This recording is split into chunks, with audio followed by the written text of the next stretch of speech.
Hey everyone, in this tutorial, I'll show you how to use the Durable AI free trial in 2026. So, if you want to test Durable AI before purchasing a subscription, this guide will help you get started and explore the available features. First, visit the Durable AI website and create an account.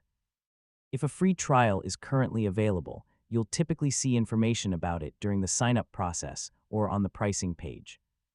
Next, complete the registration process and verify your account if required. Once you're logged in, you'll be taken to the Durable AI dashboard. When you're finished testing the platform, decide whether the available features meet your needs and whether you'd like to continue with a paid plan.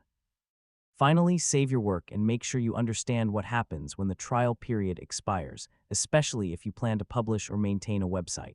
And that's it. That's how to use the Durable AI free trial in 2026.